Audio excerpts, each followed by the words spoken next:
¡Viva el socialismo! ¡Viva la revolución bolivariana!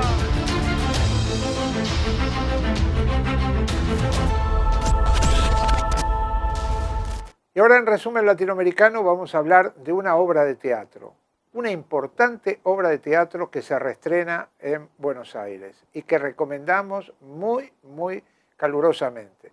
Se trata de Marx en el Soho. Es una obra dirigida por Manuel Calao y interpretada por un actorazo, Carlos Weber.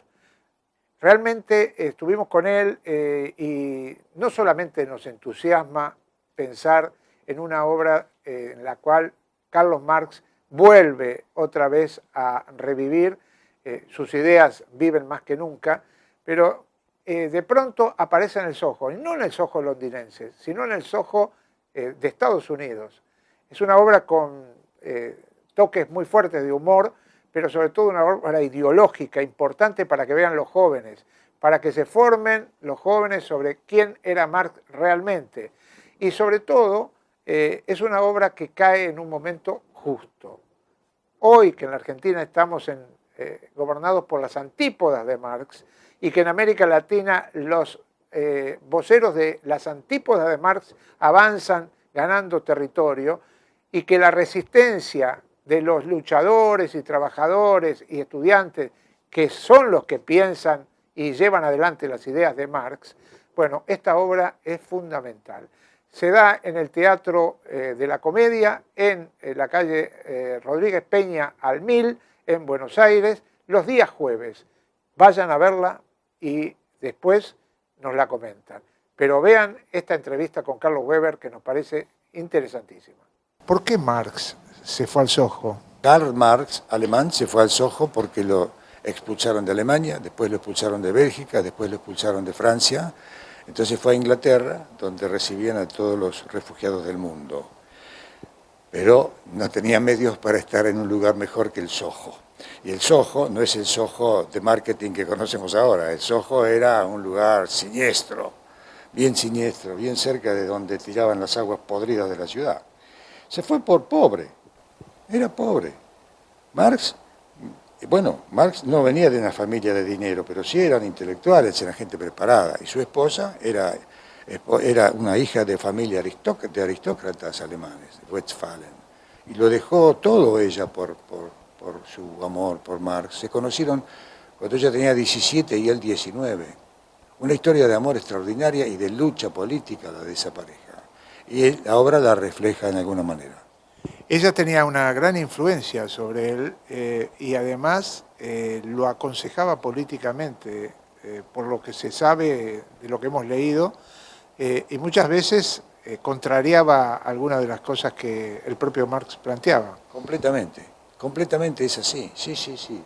Tenés una buena información. Jenny era, primero, una mujer muy culta. Imagínate, 1825, 1830 en Alemania, una familia burguesa de la burguesía tenía acceso a la mejor educación. Jenny había aprovechado esa mejor educación que le habían podido dar en la familia, pero lo que había logrado Jenny es sensibilidad social, había logrado ser sensible a los problemas de la gente. Por eso, cuando se conocen en la universidad, se enamoran perdidamente. Los ideales revolucionarios de Karl, un hegeliano, y ella, que no sabía bien qué era eso, pero ya había estudiado filosofía y le gustaba discutir, le gustaba aprender. Claro, encontrarse con Karl fue realmente definitivo, porque si no aprendía, estaba perdida. Y bueno, entonces ella siempre fue una consejera. Ya en 1848, cuando estaban en París y estaban analizando el desarrollo del capitalismo moderno, digamos, de esa época, ellos estaban trabajando juntos, escribiendo ensayos sobre las condiciones de vida de sus obreros, de cómo habían perdido la felicidad. Y eso tiene que ver con los trabajos de Marx sobre la alienación.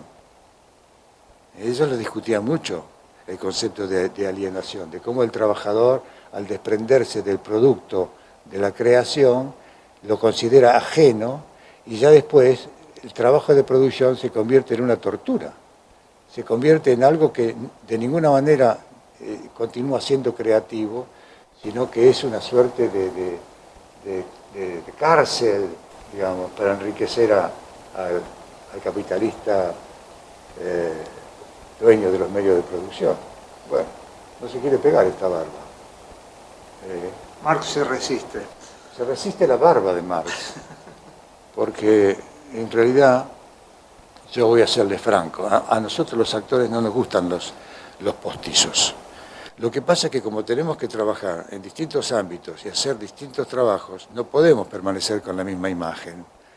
Y tenemos que someternos a este tipo de cosas. Marx era un gran discutidor. Vos lo planteás en la obra y entre los que discutían estaba ese grande también para el anarquismo que fue Bakunin, ¿verdad? Sí. Bueno, en realidad el encuentro de Marx y Bakunin nunca existió. En la obra, Howard Zinn, genial, ese es un hombre genial, ficciona, inventa un posible encuentro de Marx con Bakunin en el Soho. Y me parece una idea genial.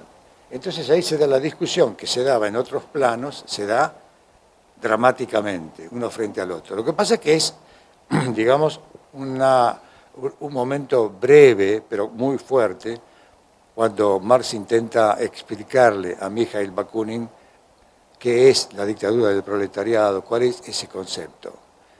Naturalmente, un anarquista puro, digamos, como él, no podía admitirlo, ¿no es cierto?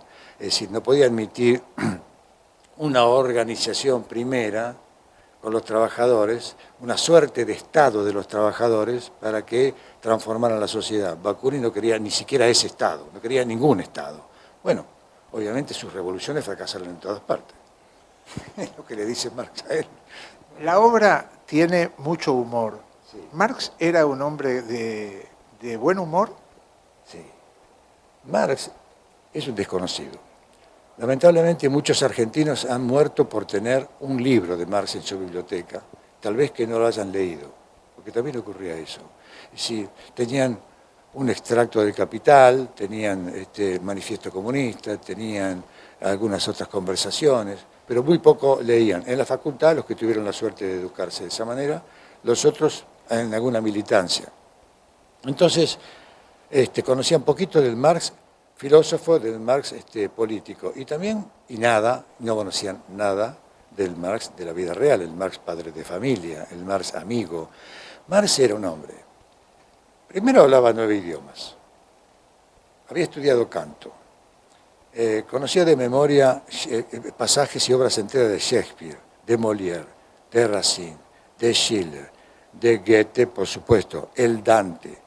Se los recitaba a sus hijas, con quienes jugaba, él hacía el caballito y las chicas el jinete, y en una habitación de 2x2, donde era la sala, porque ellos tenían 2 habitaciones en el Soho, una que era dormitorio y todo lo demás, y otra que era comedor, cocina y para recibir a los amigos y a los que venían a trabajar con él. Y allí rompían todos los muebles, según cuentan los amigos que escribieron, jugando al carrito, al caballo, con los hijos. Nunca dejó de divertirse con ellos, aún llegando tardísimo, de haber pasado todo el día en la biblioteca del Museo Británico, o en asambleas, o en discusiones, o creando organizaciones.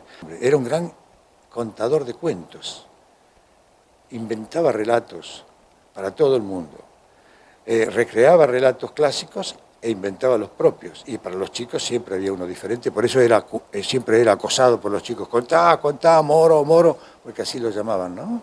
Contá, moro.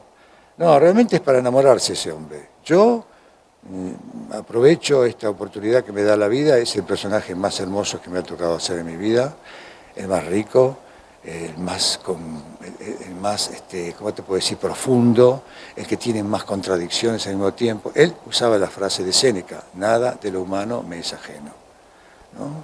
Y bueno, esto es formativo. Hablaba de Engels, uno de sus grandes amigos.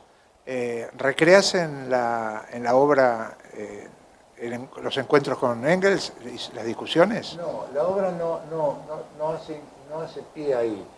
simplemente Marx lo nombra, lo menciona a Engels porque Engels fue de su ayuda económica en muchos casos, pero Marx graciosamente describe la diferencia de uno y de otro, porque cuando en la familia Marx no había para comer, Engels mandaba cajas de vino o mandaba cuadros para que decoraran las paredes, digamos, él no siempre estaba conectado, digamos, con eso, entonces había que ubicarlo.